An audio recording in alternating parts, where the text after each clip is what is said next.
Tu dois désapprendre tout ce que tu as appris.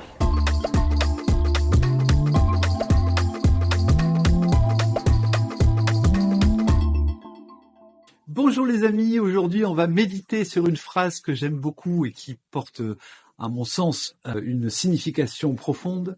C'est la phrase suivante, c'est la cohérence est le terrain de jeu des esprits étriqués.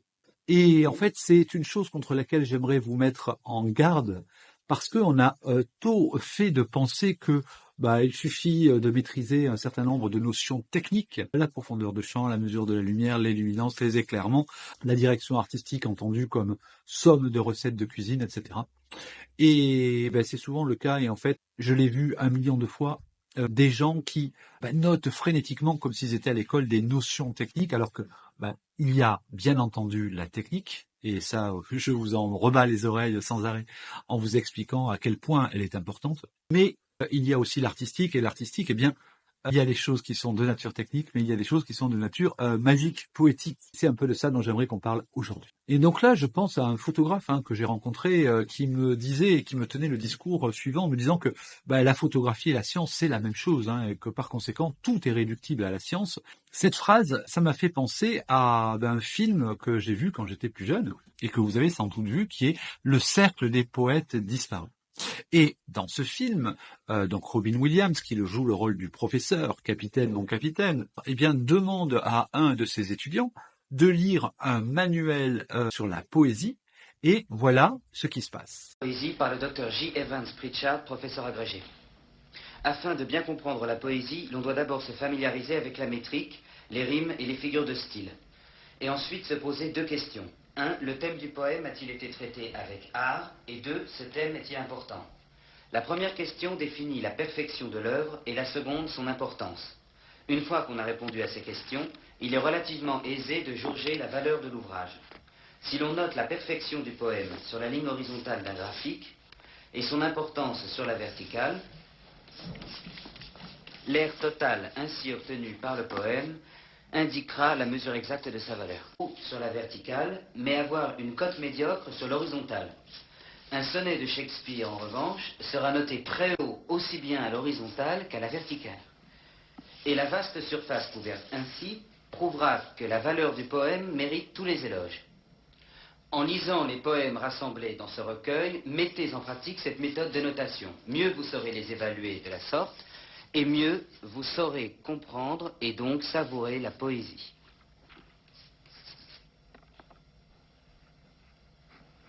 De l'excrément. C'est tout ce que vaut M. J. Evans Pritchard. Il ne s'agit pas de mesurer de la tuyauterie. Il s'agit de poésie. Est-ce qu'on juge un poème comme dans le hit parade mensuel? Ah, j'adore Byron, je le classe 20e, mais je crois très dansant. Je vous demande donc de déchirer cette page. Allez, arrachez-moi toute la page, allez. Vous m'entendez? Déchirez-la. Déchirez-la. Allez, la page entière. Merci, Monsieur Dalton.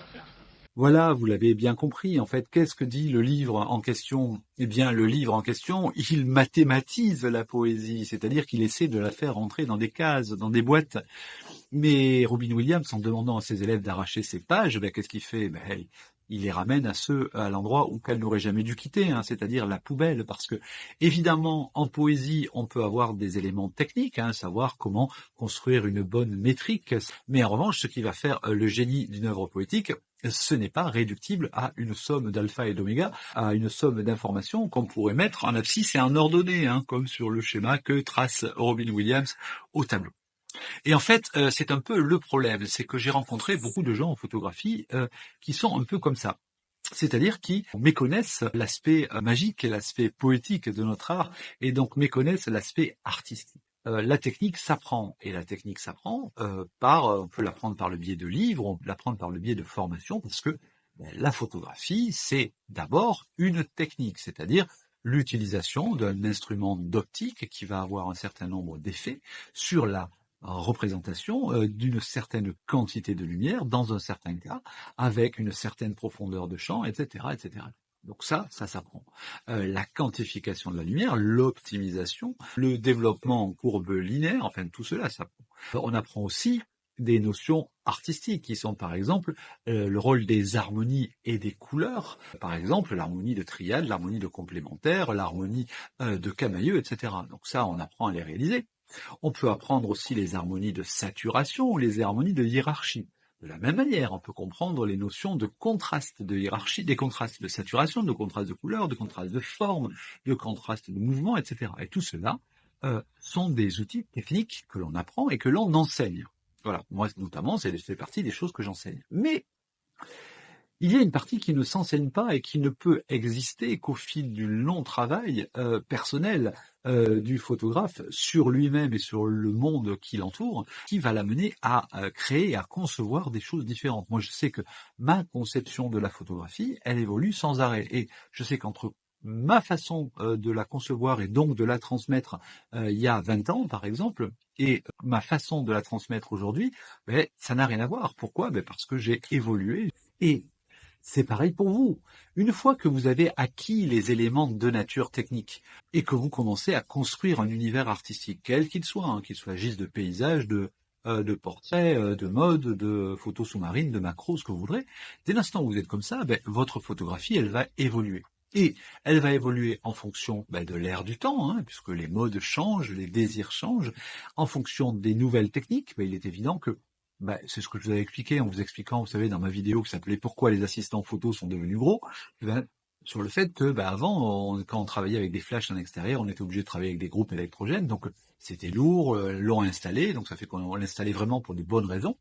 Maintenant, la plupart des flashs de studio sont nomades et donc on peut travailler en extérieur avec des flashs sans avoir besoin de se balader avec des groupes électrogènes. Et bien ça a changé la façon de travailler. Le fait de travailler notamment avec, par exemple, des flashs HSS, ça aussi, ça a changé la façon de penser la photographie, notamment lorsqu'on veut travailler avec des faibles profondeurs de champ. L'arrivée de l'intelligence artificielle va jouer aussi un rôle dans les techniques et dans le regard des photographes sur leur art. Et donc, c'est quelque chose d'évolutif qui n'est pas réductible à un enseignement technique et ponctuel, premièrement. Mais surtout, je me suis rendu compte d'une chose. Alors ça, je vous en parlerai dans une prochaine vidéo. Vous savez que j'ai été présidente du jury Love Light Challenge, alors donc vous allez voir bientôt. Voilà, donc je communiquerai là-dessus. Mais donc il y avait 15 candidats qui avaient été présélectionnés sur 250 ou 300 candidats. Et on les a soumis à un challenge et donc ils devaient faire des photos. Et donc ils devaient faire des photos dans des conditions particulières. Et donc je ne peux pas dire maintenant, parce que les vidéos ne sont pas encore sorties, mais je me suis rendu compte que beaucoup des photographes qui devaient choisir une seule photo à nous présenter, à moi et aux autres membres du jury, qu'est-ce qu'ils faisaient? Ils choisissaient en fonction de ce qui leur semblait être les bons critères pour réussir le concours. Donc, ceux qu'ils avaient lus à droite à gauche ou cru comprendre sur notamment le placement au tiers des objets. Et puis voilà, et bien bon, certains donc ont été recalés parce que c'était le jeu, il ne devait plus en rester que 6 sur cette première sélection.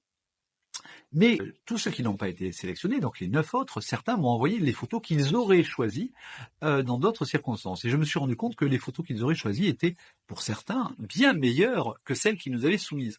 Mais pourquoi ne les avaient-ils pas choisies? Eh bien, pour une raison simple. On enseigne souvent la photographie de manière fermée, étriquée. Et donc, ce que je vous disais sur les esprits étroits.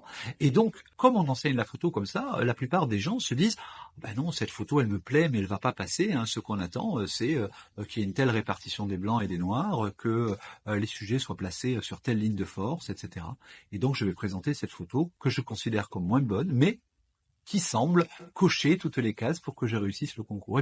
Et donc voilà, donc on ne peut pas être toujours en cohérence. Et l'idée qu'on puisse enfermer la photographie dans des petites boîtes en disant pour une bonne photographie, il faut que les choses soient comme ci ou comme ça, eh bien c'est une erreur, et c'est une erreur d'esprit étroit. Voilà les amis. Bon, j'espère que ça vous a intéressé. Abonnez-vous pour suivre cette chaîne. Et puis on se retrouve demain pour une prochaine vidéo. En attendant, soyez heureux, créez des photos. Ciao.